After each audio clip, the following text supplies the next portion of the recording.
दोस्तों पिछली वीडियो में मैंने हीरो की सुपर स्प्लेंडर की 5 ऐसी खूबियां बताई थी जो इस बाइक को बहुत बेहतरीन बनाते हैं।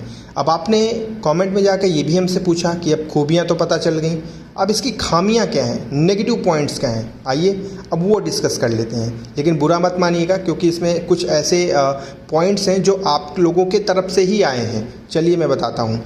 सबसे पहले हम बात करेंगे इसकी बिल्ड क्वालिटी पे। अगर आपके मन में ये सवाल है कि क्या ये बाइक मजबूत है, तो देखिए बाइक तो मजबूत है, लेकिन जो बिल्ड क्वालिटी है, मतलब इसमें जो मटेरियल वगैरह यूज़ किए गए हैं फाइबर वगैरह के, ये मुझे उतने खास नहीं लगते। मतलब इस सेगमेंट के हिसाब से ठीक है, बट अगर कंपनी चाहे तो सेम कीमत पे इनकी बिल्ड क्वालिटी को और भी इम्प्रूव कर सकती है। ये इसका पहला डिसएडवांटेज है। दूसरी चीज़ मैं बताता हूँ कि आपके मन में अगर ये सवाल है कि क्या ये बाइक कंपन करती है, वाइब्रेट करती है, तो जी हाँ, अगर आप इस बाइक को हाई स्पीड पे चलाएंगे तो ये बाइक वाइब्रेट करेगी। ये अपने जहन में डाल लीजिए आप, ठीक है। चलिए अगली चीज़ मैं बताता हूँ जो कि उत्तर प्रदेश के लोगों की सबसे बड़े सवाल होते हैं कि भैया इस बाइक को ख़रीदने के बाद अगर हम 2-3 साल चला लें, इसके बाद जब इसको बेचने जाएंगे तो क्या इसमें बढ़िया रीसेल वैल्यू आएगी। तो देखिए यार, उसका जवाब है नहीं, क्योंकि हीरो सुपर स्प्लेंडर है बहुत अच्छी बाइक, लेकिन यूपी की अगर मैं बात करूं तो इसकी रीसेल वैल्यू काफ़ी लो है। बल्कि इसके जगह पे होंडा की जो साइन होती है उसकी रीसेल वैल्यू इससे कहीं ज़्यादा बेहतर है।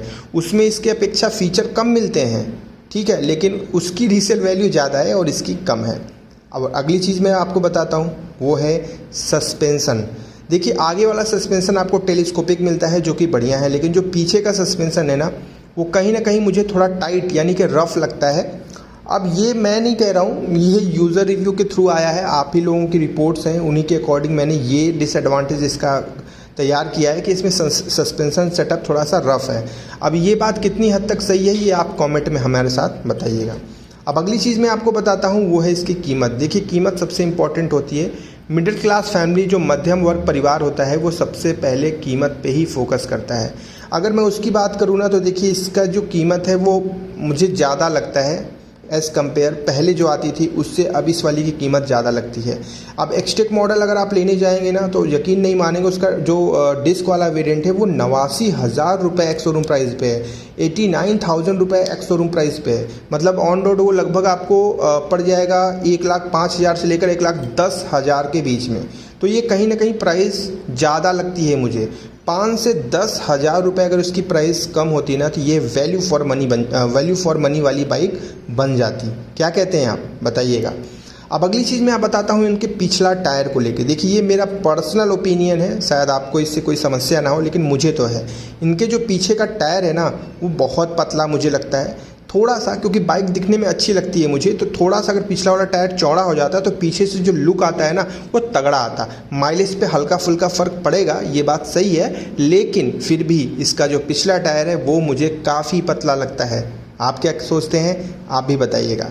तो देखिए ये इसके पॉइंट्स थे डिसएडवांटेज वाले जो इस बाइक में सही नहीं लगते हैं। खैर, अगर कोई और डाउट हो या फिर कोई ऐसे पॉइंट्स जो मैंने मिस कर दिए हों और आपको पता हो इसके बारे में, तो आप कमेंट में ज़रूर बताएं, ताकि इससे बहुत से लोगों की हेल्प हो जाती है। और इससे पहले मैंने इसके तारीफ़ों वाला भी वीडियो बनाया है, तो वो आपको आई बटन में उसकी लिंक मिल जाएगी।